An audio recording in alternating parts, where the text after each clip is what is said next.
Everyone to our afternoon lecture here at the Gray Fossil Site. Today we have Dr. Jay Franklin with us. He's an associate professor. He studies archaeology. He's in the Department of Sociology and Anthropology at ETSU and really runs the archaeology program here. And so with that, we welcome Jay. And I'm excited to hear what you have to say. Thank you, Blaine. Thanks to Blaine and the folks at the museum for asking me to come out and talk.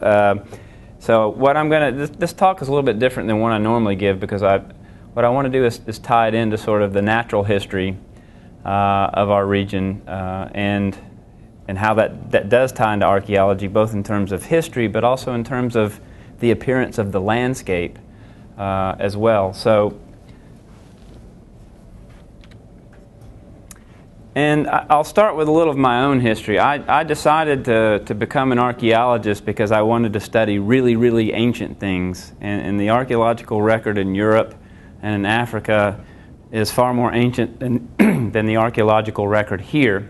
And it's what fascinated me. And in point of fact, for a long time I did get, and I still do, I did get the opportunity to work in southwestern France where some of the very first prehistorians doing Paleolithic archaeology got to work, and this is me excavating at Cave 16, a Paleolithic site that dates to between about 70,000 and 11,000 years ago, and I was hooked from the beginning because when my professor who dug this site, when we first started talking about me going, he said, Jay, we do Paleolithic archaeology, we do ancient archaeology, 6 days a week we work hard. And then on Sundays we float down the river and drink red wine. And I said, "Hang on, I'll get my bag." So I got the opportunity to do this, and I still am working on a couple of projects. But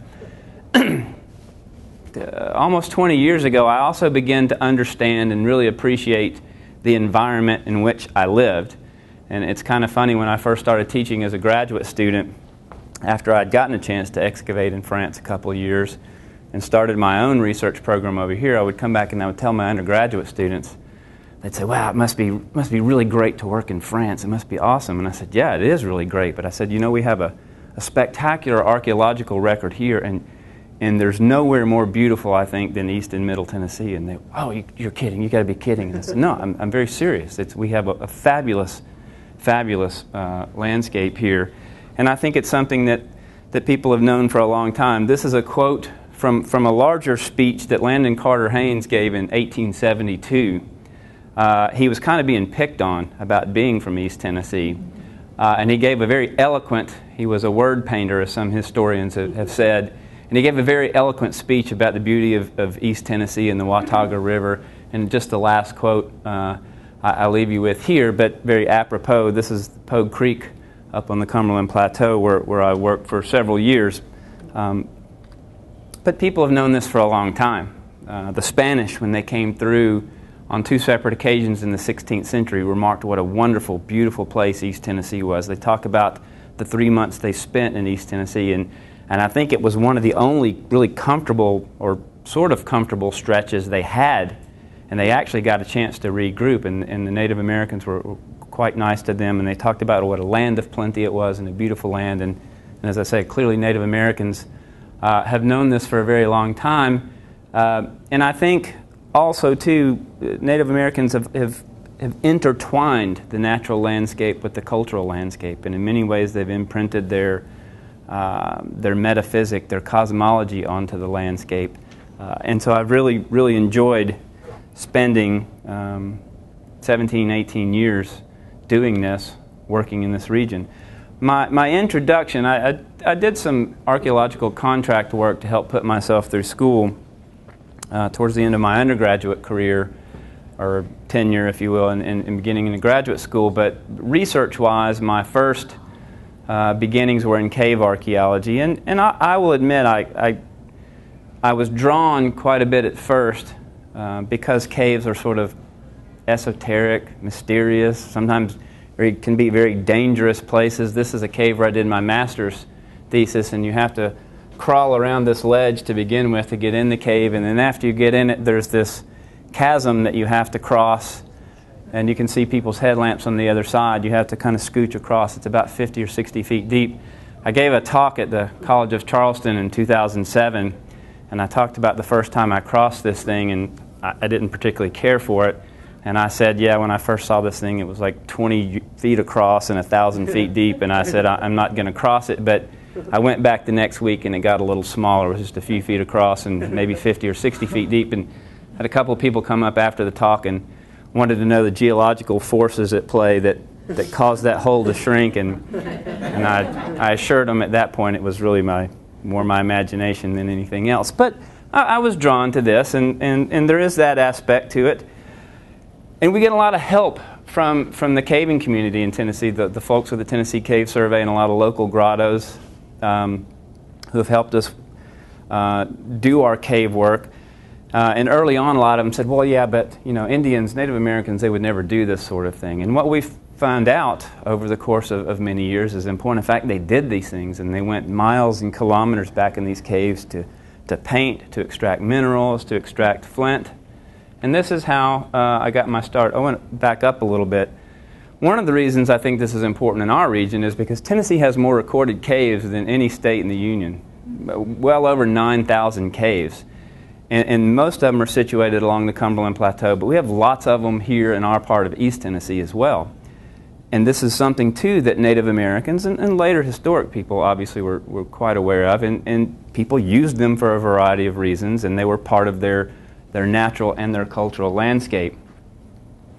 In Tennessee, Patty Jo Watson worked in Mammoth and Salts Cave in Kentucky early on, but in Tennessee, some of the earliest important cave archaeology work was done by Charles Faulkner at the University of Tennessee in a place called Mudglyph Cave, which has now been gated and regated, looking at late prehistoric Native American art. This is not Mudglyph Cave. This is another one of our caves down near Knoxville, but this is one of my favorite images, but I pop it up for a couple of reasons. That's one of them. It's of a spider, and you can see where people in the mud walls of the cave just sort of trace their fingers, the front arms, and then the back legs, and 2 dots for eyes. It's very fragile art, but you can also, I think, see some other marks across here. And this is part of what got me started, along with my professor and the cave archaeology research team at the University of Tennessee, is examining and protecting this cave art in our region, and there's a lot of it, and we're finding more and more of it.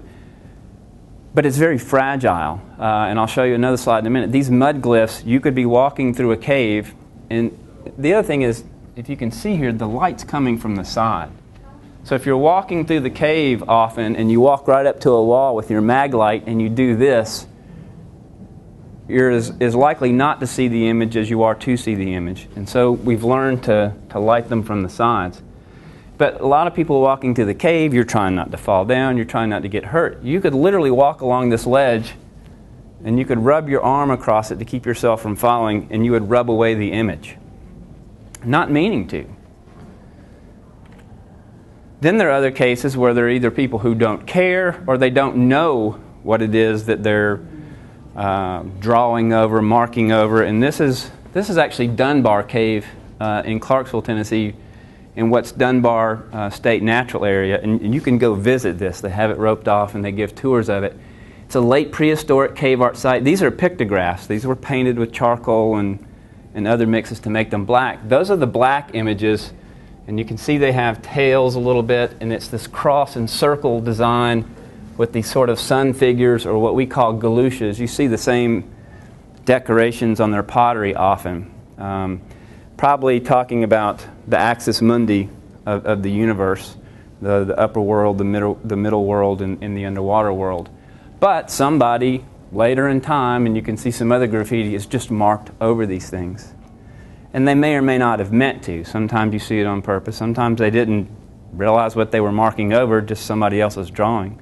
And so it's very important to protect these sites for our collective cultural heritage, so we can study these things, so we can appreciate these things. And that's something else the caving communities also recognize. As a matter of fact, I got an email from a friend this morning. They want to do a cave cleanup here in southwestern Virginia, but they've started to call archaeologists first and say, hey, we're going to do a cave cleanup. We're going to clean off the walls, but we want people to, you guys to come in and look for these things first, so so we can make sure that in our efforts to clean off the stuff above it, we don't also scrape off the prehistoric art or stoke marks where they were stoking their torches. So it's a tricky business, but one that we're starting to understand is quite common in our region. Once I decided this is really what I wanted to do and I got hooked, I did a particular site for my master's thesis that has the very sexy name of Third Unnamed Cave.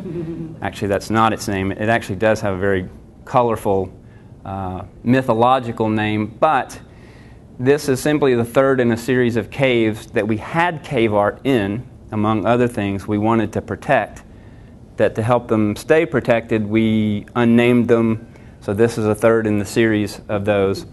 And speaking of Patty Jo Watson, which I did a little bit ago, she was actually called to this cave in the mid-1970s because it had a series of bare footprints more than a kilometer back in the cave. And at that time, I think they recorded something like 100 of them. And so the cavers got her down there to look at them, and she believed very much that they were prehistoric. On a later trip, she noticed something else, and hopefully you can see this. This is one of the best ones. They're really hard to photograph, and not nearly 100 of them are left there anymore. But this is a left foot here, with the ball of the foot here, big left toe here, 1, 2, 3, 4, and then the heel back here. And it's actually in a very low passage, and you can see where somebody just walked through this passage, probably shorter than me.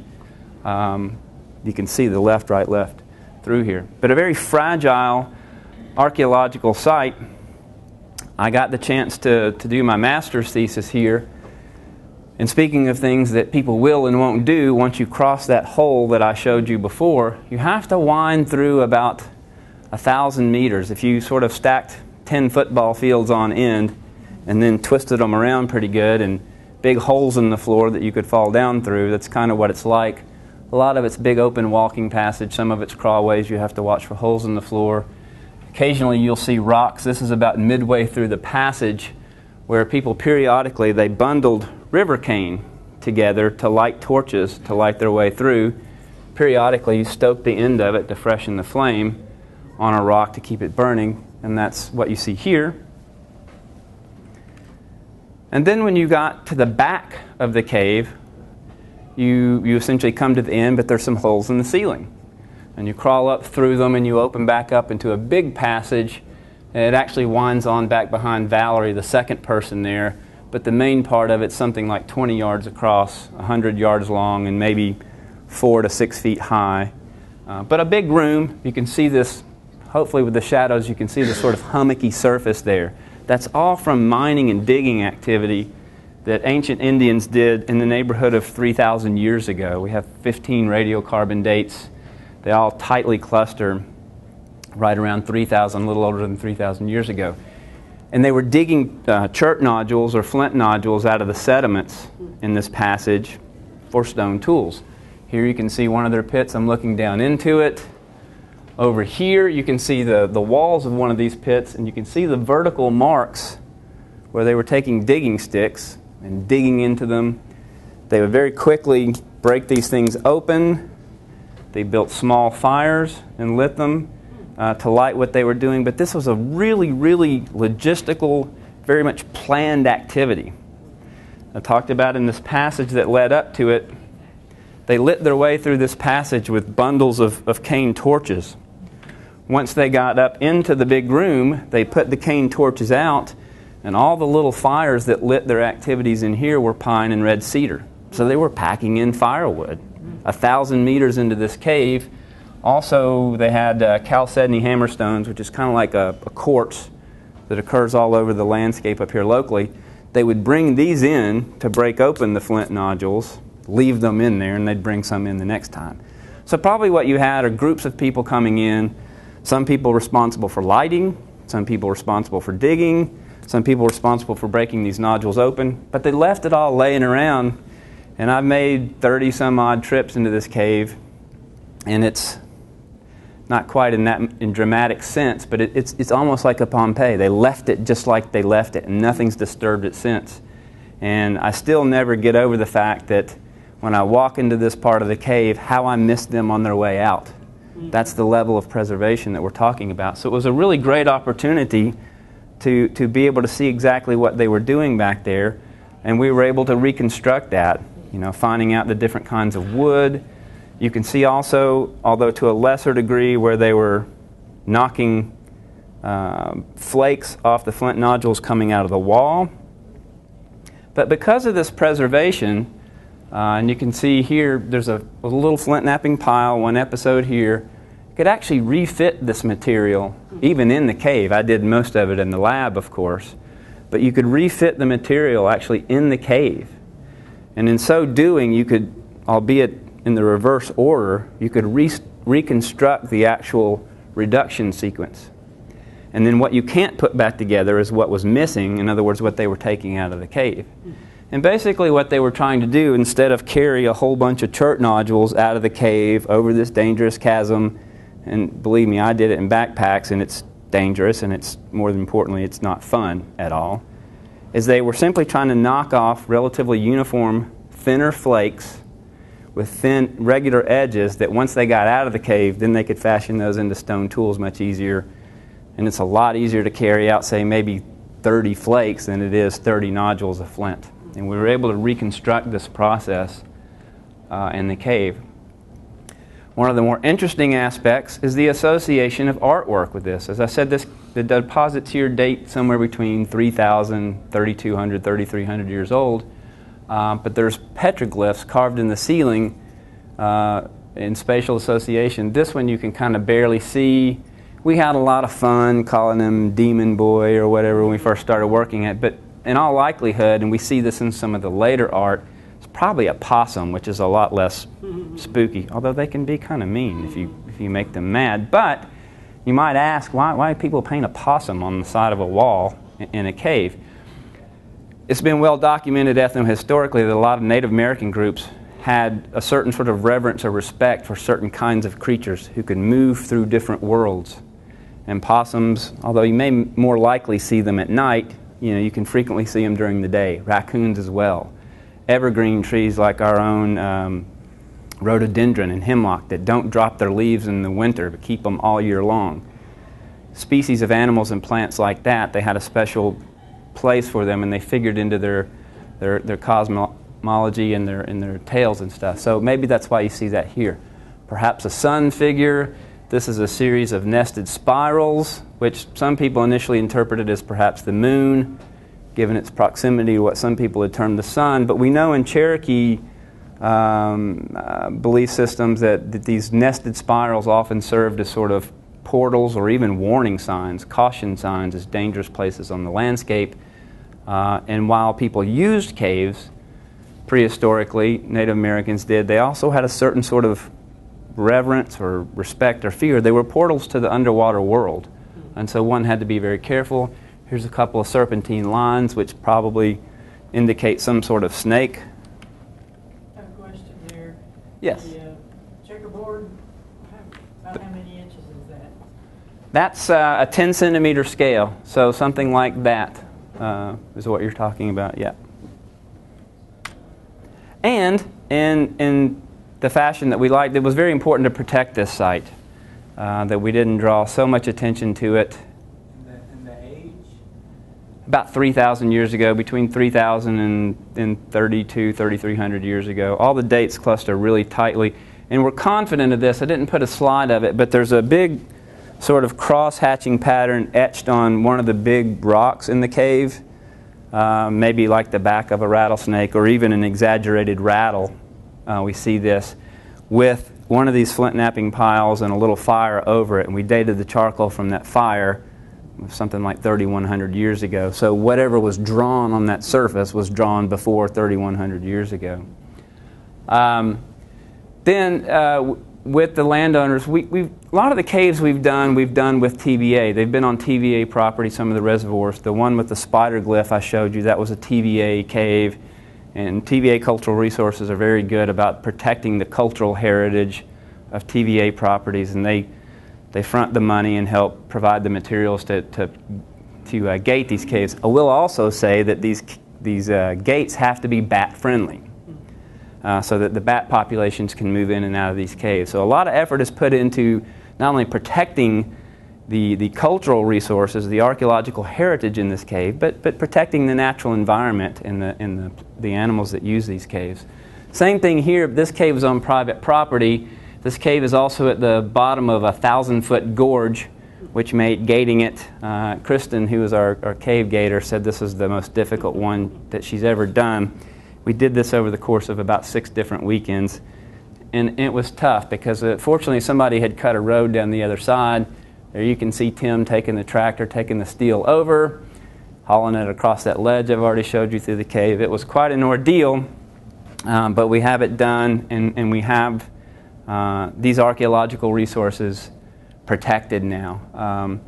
And so that people that are friends and family and local people who live in the region, as long as they, of course, go through the landowners, they're welcome to go and visit the site, as long as they don't mind that crossing that big chasm.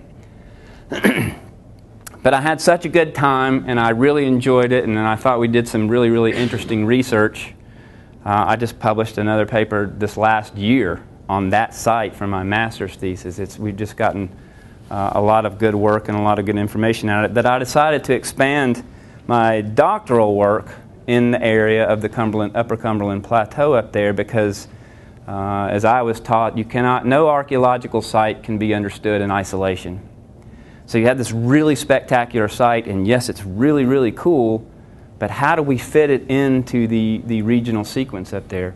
And just very briefly, because I don't want to get into archaeological models and stuff, but when you get up on the Upper Cumberland Plateau, one of the ideas among archaeologists has always been it was a resource-poor area in terms of good flint and chert to make stone tools. So people had to go way off the plateau to get good tool stone, or they lived somewhere else and just came up to the plateau and to hunt and gather. And we know at this point that that's not true. The caves like the one that I just presented is one of several sources where they could get a lot of tool stone. There's a lot of local material up there, and we believe people were living up there year-round by as early as 5,000 years ago. And this is a spitballing term here. I said land of 10,000 rock shelters. It could be 20,000. It's a very unique landscape in that regard, in that we've done some winter surveys where we've covered about a 2-kilometer stretch of bluff line and recorded 50 different rock shelter sites along that stretch of bluff line. It's just amazing. And so I rolled this over into my dissertation. It's also a very geologically and ecologically beautiful landscape. And of course, I think most of us know we live in southern Appalachia. It's one of the most ecologically diverse regions in the entire world. And I'm sure Native Americans were aware of the diversity of resources in this landscape as well. And people tend to like variety. People tend to like to be able to draw from different resources to help them survive and thrive. And I'm sure they recognize this in the Cumberland Plateau. You get a lot of these natural arches and these rock shelters. It's a gorgeous landscape. It's just a fabulous place to work, generally speaking.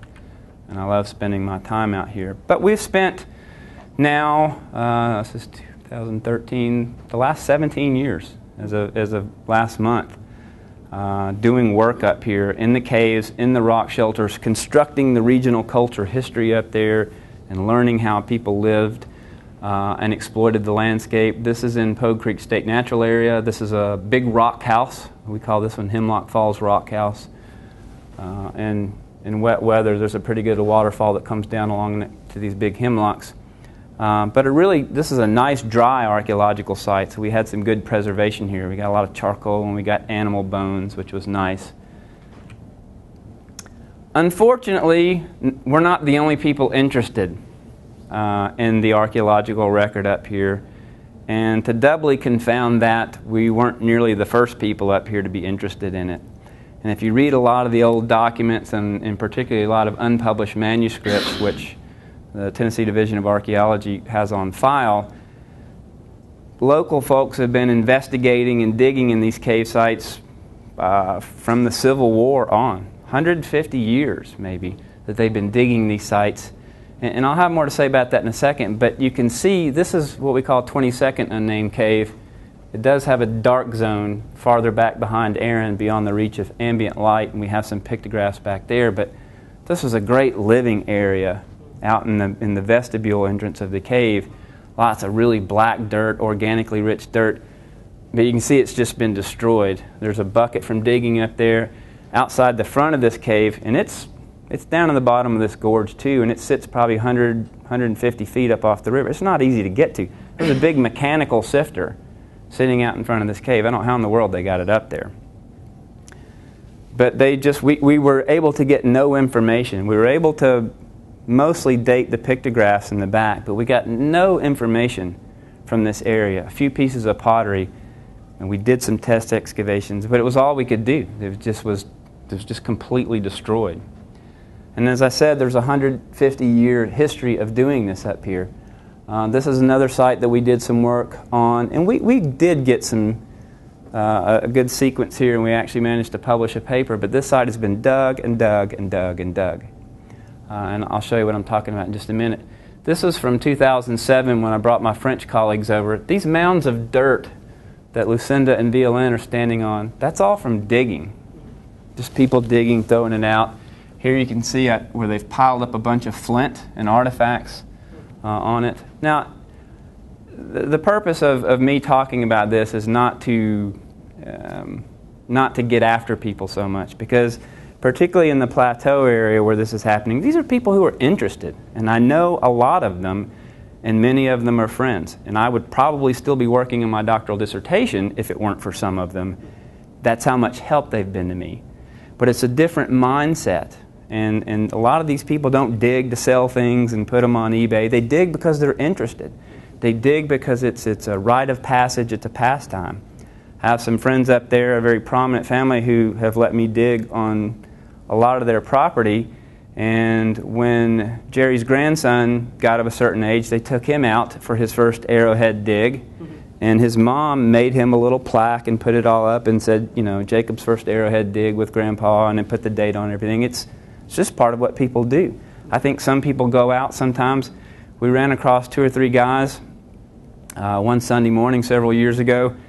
They were digging in a rock shelter that there was no dirt left in. They were just kind of messing around the creek in front of it, and sometimes it's like, you know, maybe they just didn't want to go to church this morning, or maybe they didn't want to mow the yard this afternoon, so, you know, we're going to go out and do something. But they're interested people. Almost as much as we are, maybe more so in some cases, they're interested in the prehistory of the region they live in, and they go out and do these things. So a big part of what we do up there is, and particularly with our work with the folks at Pickett State Park, is trying to educate people into why we dig the way we dig. And part of it is to record the maximum amount of information, but part of it is to leave a decent imprint on the landscape. It's aesthetically not attractive to walk up on these beautiful geologic and ecologically diverse places and see this stuff and garbage laying around. And so I have a local friend up there, and he spends an awful lot of his own time reclaiming a lot of these rock shelters. He puts them back. And this is that same shelter I just showed in the last 2 slides, and he's leveled it all out, cleaned it up, picked out all the garbage, and made it look better. This was in 2008, but then people go back, and they've already dug these sites up, and they've already dug them up, and they've already dug them up, and they know my friend has put them back, and they dig them up again, and they get mad at him for putting them back. And so that's part of it. And these, unfortunately, are actually some in the park that have been dug up. You can see a big hole here. Here you can see where they've built a tripod to hang their screen off of, and these piles of dirt back here. It's a very common thing. Now, some of these were probably dug 50 years ago, and then the people who dug them aren't even around anymore. But it's something that we have to try and deal with, both from an 3 things: an educational perspective, an aesthetic perspective, but also in trying to extract important or useful historical information from sites that have been significantly disturbed. Well, why does this matter? I think, and hopefully that's where I'm going to end, is that there's some very interesting things that I think a lot of people find very interesting about their area. And this is one of my favorite sites. This is Jan Chimmick from the University of Tennessee. It's a natural art shelter. You can see it. It's just a big arch. It opens up here. We have 2 or 3 of these here. And all this where you see these shadows around the rock has just been dug up extensively. But it has this really spectacular artwork, these pictographs. That's one of them right there. And we're pretty sure April didn't draw them, or Jack. But again, you can see some of the graffiti issues we have as well. Fortunately, April and Jack didn't draw over our pictograph here. But we don't. We have quite a bit of artwork up there, some of these petroglyphs that I showed you. We don't have many of these pictographs or paintings up there. And we think in the late prehistoric period in this part of the plateau that we might be on this boundary area between what we call Mississippians to the south and Fort Ancient peoples to the north. And this was a fluid boundary, and that's why if you go down on the southern part of the plateau and the southern part of Tennessee, these pictographs are all over the shelters and caves down there. But we have very few of them up here, so they're important to study. They're important to understand these relationships of these people to each other in this fluid boundary, but also some of their cosmological beliefs. And they're very much exposed and very much in danger. And just since I showed the site from a preservation perspective, this is, and why we named the site this, but this is clearly not a real creature. It looks like a dog. Actually, I don't have a picture of the red disc circle, but when we first told about it several years ago by the locals, they called it the fox in the basket. The fox in the basket. I had no idea why that's the case, but kind of looks like a fox. It's got a little bit of a bushy tail, and the big disc has what looks to be like a handle carved in it. Basket. But in any case, it's clearly not a real creature. It kind of looks like a dog, but it's kind of got these horns or pointed ears. It's got talons instead of paws. It's kind of bowed up a little bit. But this image you see in here is actually a coiled up snake. There's the body coiled up. There's the head, and with its tongue sticking out. Now, a lot of Native American cosmology, dogs figured importantly, particularly in the Mississippi and in the historic period, in guiding people west towards the afterlife. And so, and people have enjoyed their dogs as pets for many years too. So they figure very prominent. But this is a mythological creature, very clearly. And we don't get much of it, so it's important to protect it. And then finally, in talking about the plateau, and this is a site that we just found last year, last March of 2012.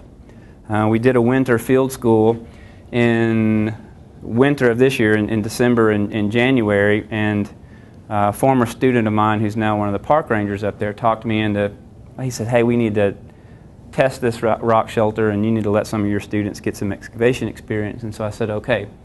So we did a couple of test excavations in January, and we realized we had a site that had not been disturbed at all. And based on some of what I've shown you already, that just doesn't happen very often. In point of fact, it's quite rare. So we got pretty excited about that. We had some pottery that dates to maybe 1,500 years ago. We had a stone tool and some stone bowls in layers underneath that date to probably 3,000 to 3,500 years ago. So it's like, this is really nice. We have a nice sequence here, an undisturbed sequence. We had some bone, had some charred nutshell. And it's like, this is a good site. We can get a lot of information here, but we can get a historical sequence here. So we made plans to go back out over spring break, and we did. And in addition to a couple of these test units, I cut a big slot trench perpendicular to the axis of this shelter, and we got down about 5 feet, you can see here, and we started pulling up very different looking tools. This is a blade tool, which strictly defined is a flake that's twice as long as it is wide. Had a little graver spur on the end. It's retouched along one side. This is an ancient tool.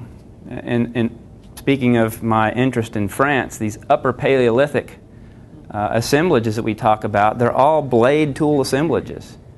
But we don't have a lot of that over here until the very end of the Pleistocene, maybe 15,000 years on. So I was a little curious when I pulled this out. And just below it then, I got this big biface, which was maybe a preform or a blank for a Clovis point, which is some of the earliest the earliest archaeological culture that we really know a lot about in the South, in North America, in fact. But what's interesting about this site to me is in the South, generally speaking, for very ancient sites, we don't get stratified sites. We get them disturbed. You can find Clovis points, these Paleo-Indian points, even on some of the reservoirs around here, but they're not in their original context. Okay? Second of all, they tend to be in bigger river valleys along major streams, very close to chert and flint resources, and who knows, at the end of the Pleistocene on this highland landscape on the plateau, it may not have been very hospitable, or at least less hospitable than it is down in the river valleys. We didn't expect to see this up here. So there are two things that I think are very important about this site. So we have some of the earliest Americans at this site, generally speaking, and we have it in stratified, undisturbed deposits, which really never happens this old. And second of all, that they're up on this plateau and not down along a major river valley. So we're really excited to get back out here next winter. As a matter of fact, some days I find it hard to sit still when I'm sitting in my office thinking about it. But it's also going to be very difficult, based on what I've just showed you, to protect this site. Now, fortunately, for some reason, it's not been disturbed for decades and decades, unlike a lot of them. We dig in the winter so as not to draw too much attention to it, but it's going to be a little tricky to protect this site. And as we do more and more work here, we're going to have to be aware of this. And so, you know, even with my later sites, I've always been aware when I go back the next year, when I go back the next summer, the next spring, that site may not be there, or somebody could have dug into it.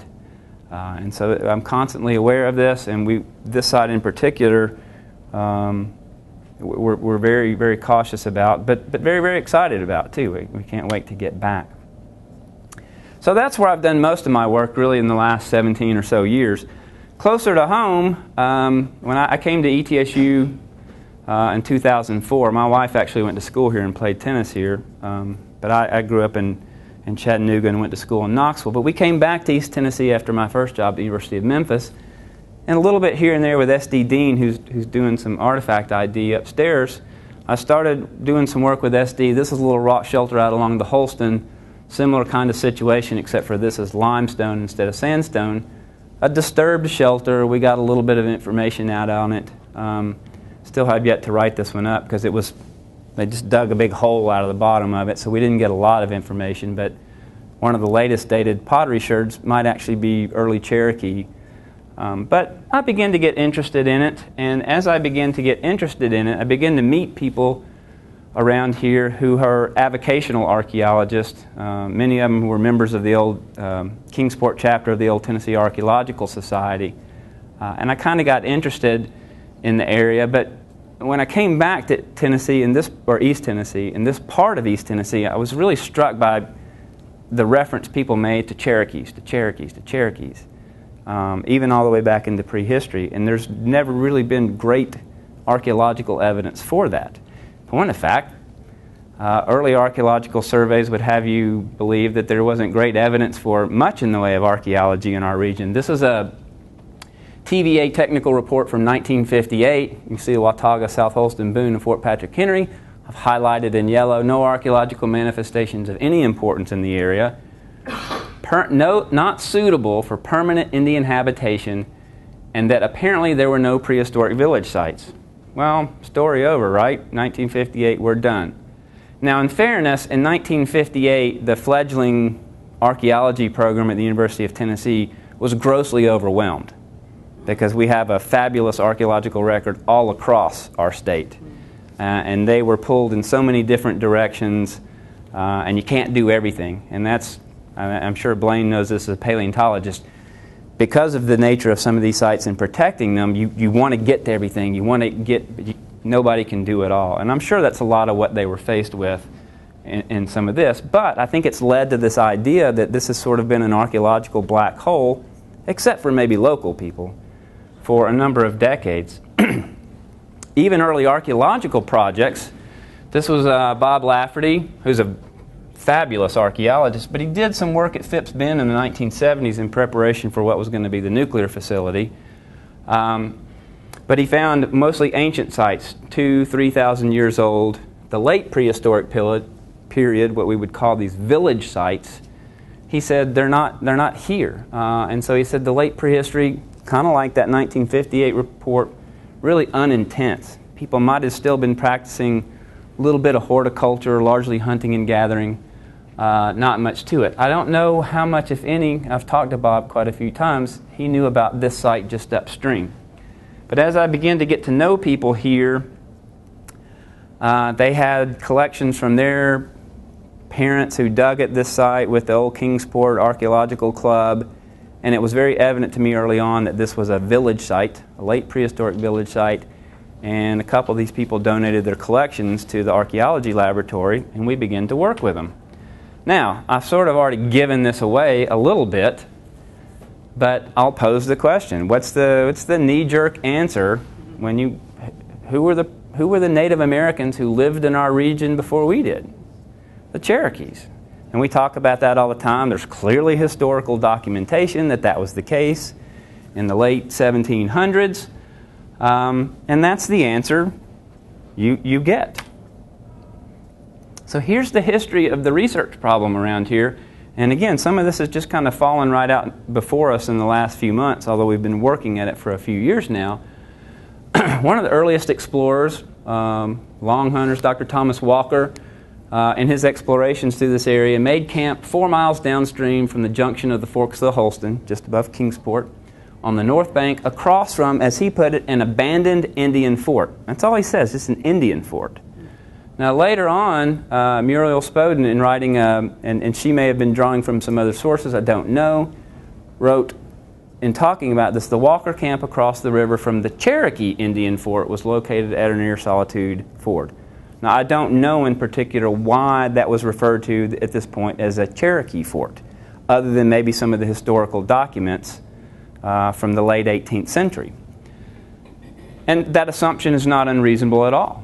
It's just that up to that point, up to this point, one could even argue it's not been demonstrated archaeologically in stratified archaeological excavations. When you couple that with the materials that we got donated to us and the notes and the photographs from the Holliston Mill site, it was very much what we might call a Mississippian site, very characteristic of probably Muskogean speakers farther south in the Tennessee Valley. And the Muskogean's the only native language group to the south. The Cherokees, in fact, are Iroquoian speakers, a northern language group. And at some point in prehistory, they migrated southward.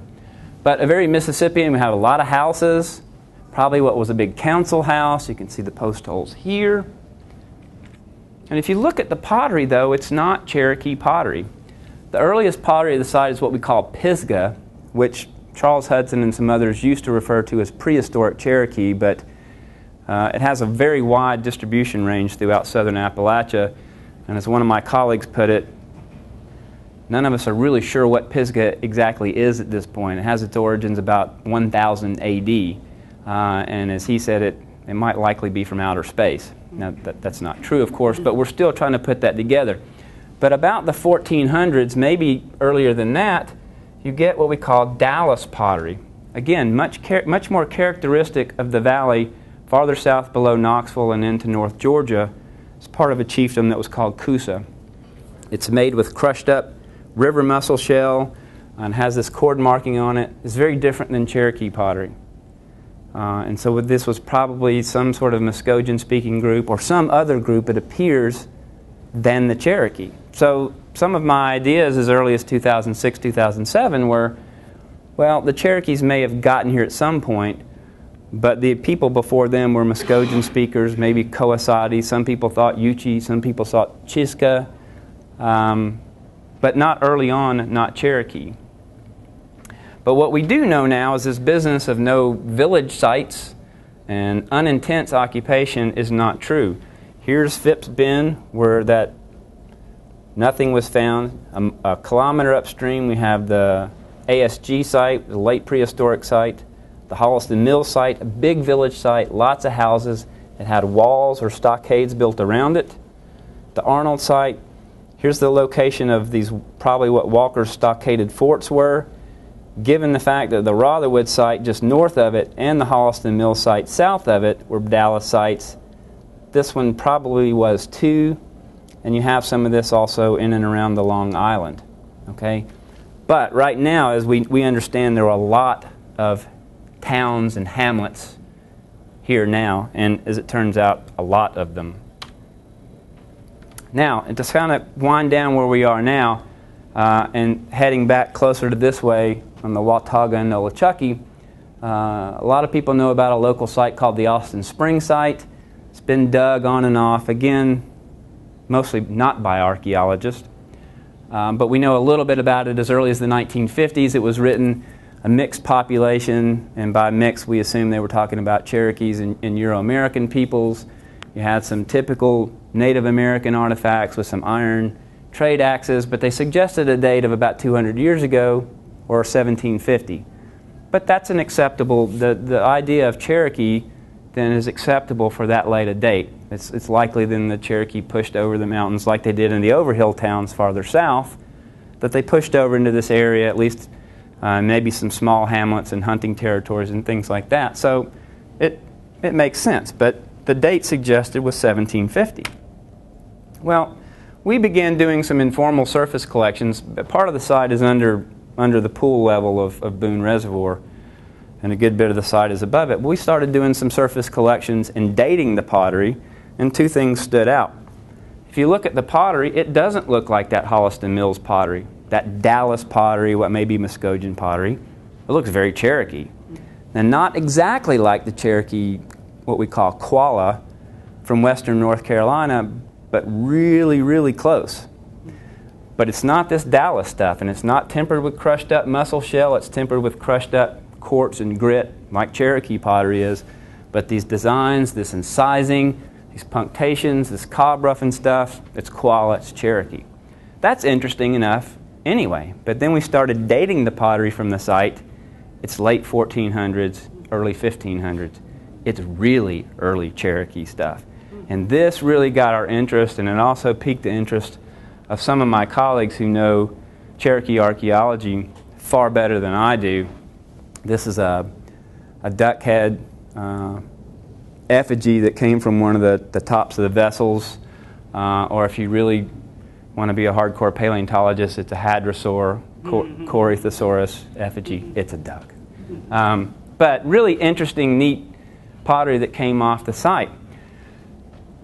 Then a few months ago, actually, my friend and colleague John Marcoux wrote about this as early as a couple of years ago. He and Brett Riggs found some unpublished accounts in the library at North Carolina from Charles Hicks, who was an early Cherokee leader, recounting this.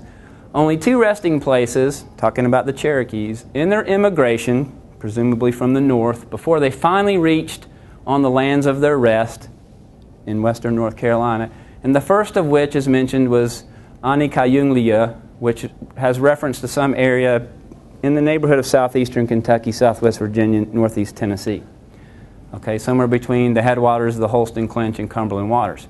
And then their next one was somewhere near Nonaklukung, which translates to Spruce Tree Place or the Nolichucky. And then from there, it is presumable that the nation separated, and by that he means some of them pushing into western North Carolina. And discussing this with some of my other colleagues, the stuff we have here now we think is very early Cherokee, looks really similar to stuff from western North Carolina, but quite a bit different than later Overhill Cherokee stuff from southeastern Tennessee. So you may have had Cherokee communities all over southern Appalachia as early as the 1400s and perhaps even earlier. And it appears now that we have them right here. Very close to the Austin Springs site is the Ford site. We have very similar dates from it, but we have a mix of some of this pottery. Here's some of this shell-tempered pottery. We don't yet know if it's that Dallas stuff or if it's Overhill, because the Overhill Cherokee did temper their pottery with shell, a lot of it. But this early date would suggest Dallas, but its association with the rest of the assemblage from the Ford site would suggest Cherokee, because this is very typical Cherokee pottery here. Some of it actually comes from farther away on the eastern side of the Appalachians in North Carolina, and what may have been the ancestors of the Catawban-speaking peoples, the soapstone tempered stuff. Really, really interesting, but early mix of pottery in our area. the problem, and again, from a preservation perspective, is we already are hampered by the nature of the landscape around here. Boone Reservoir, some of the other reservoirs.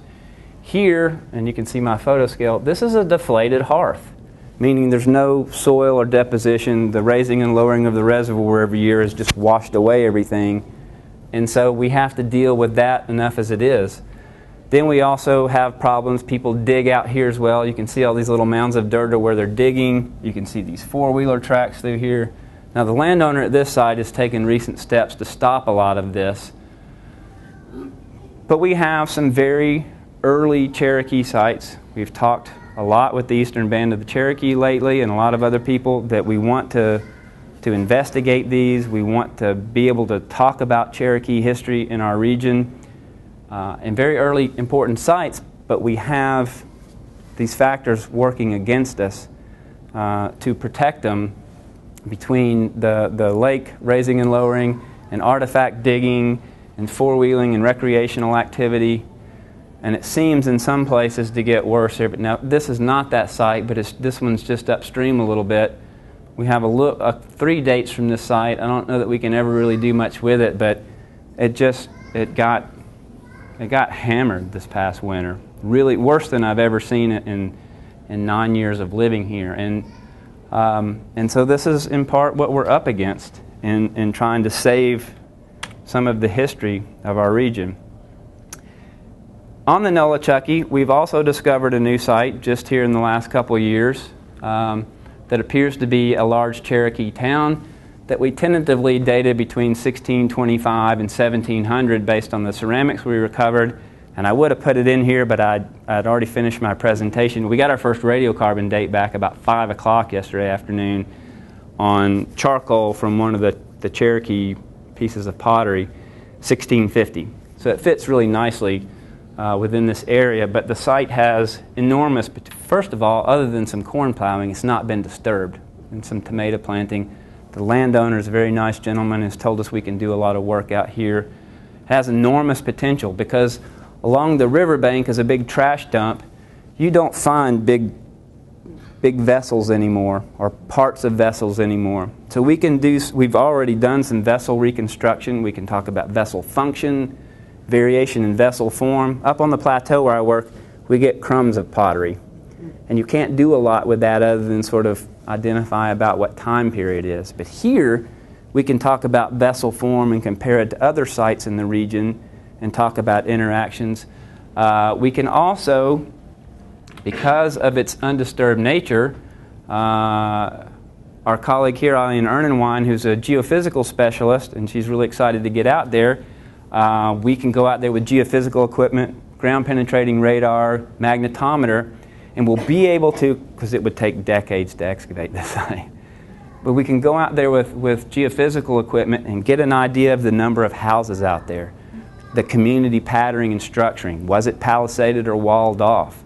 And we can learn a lot about this site now with not a minimum amount of work, but maybe not 20 or 30 years worth of work, which we would never get to. We'd all have to live to be ancient people. So it has enormous, enormous potential. Now, in closing, why I think this is relevant to Earth Day is because I think it's about preserving both our natural and our cultural history, heritage in our area. And I'm not so sure that they're not really intertwined. And so we try and do the best we can to educate people, not to scold people, but to educate them. But part of it is to remind them that in many cases this is illegal. In a lot of the areas of the plateau where we dig, we are on state property, sometimes federal property. This is a sign we have posted in that rock shelter site that I just talked about. And this site has a camera as well now too. So it is illegal to do this. And TVA on our region's reservoirs has a very active program of policing illegal artifact hunting and digging. And so I caution people about that too. But I think more importantly is this. And I didn't make this up. This is another archaeologist who wrote this several years ago. It sounds a bit melodramatic, but there's a lot of truth to it. Archaeologists are the only scientists who kill their informants of in the process of interviewing them.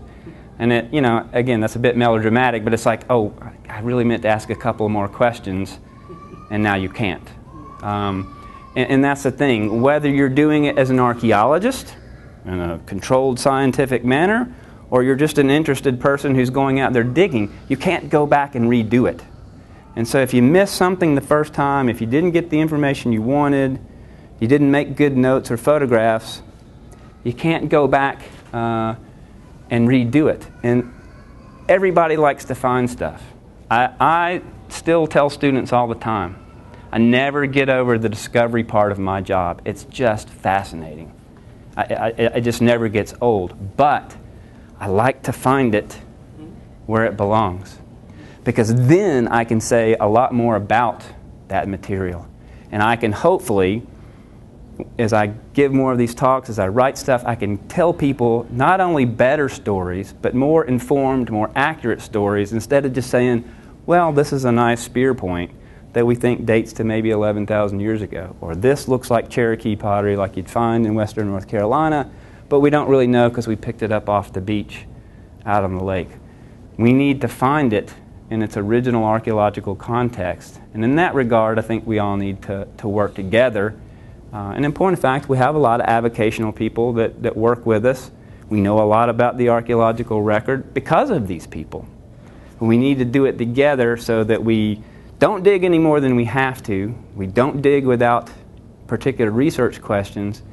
And that in our zeal to discover not only artifacts and information, but that we also protect these things, that we don't dig and excavate any more than we can keep up with or without having a good reason to do it.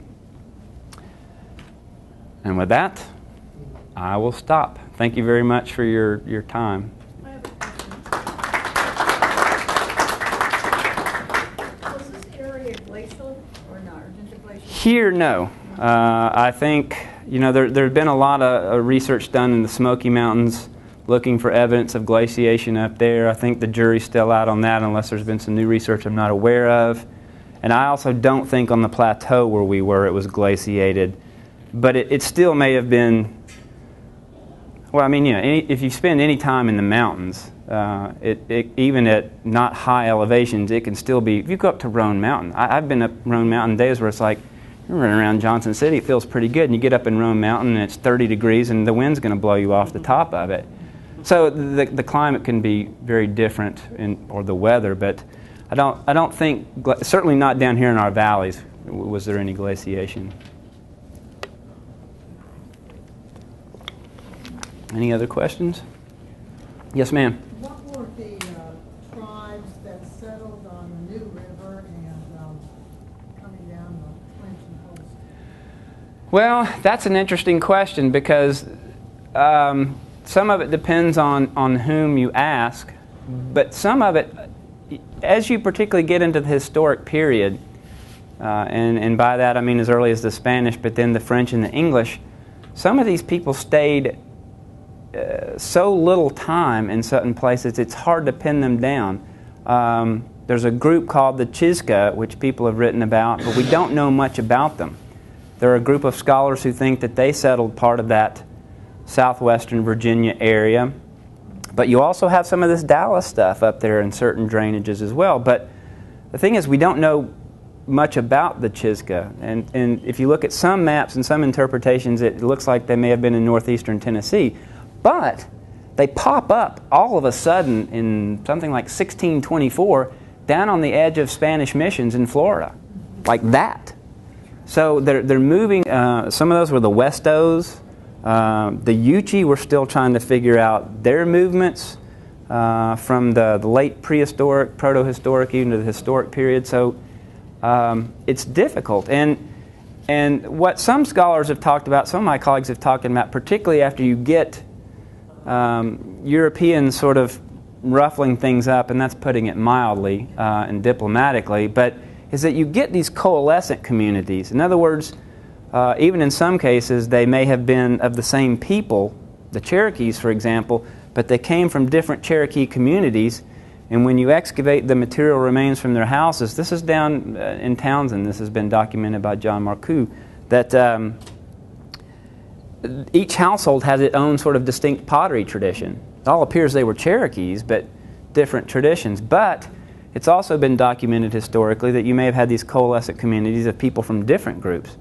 In point of fact, the confederacy that we call the Creeks was an amalgamation of many different cultural and ethnic groups, in fact. So as we get into the historic era, that goes beyond my realm of expertise, but also pinning these people down archaeologically long enough is sometimes very difficult as well. Thank you. Well, thank you again for coming.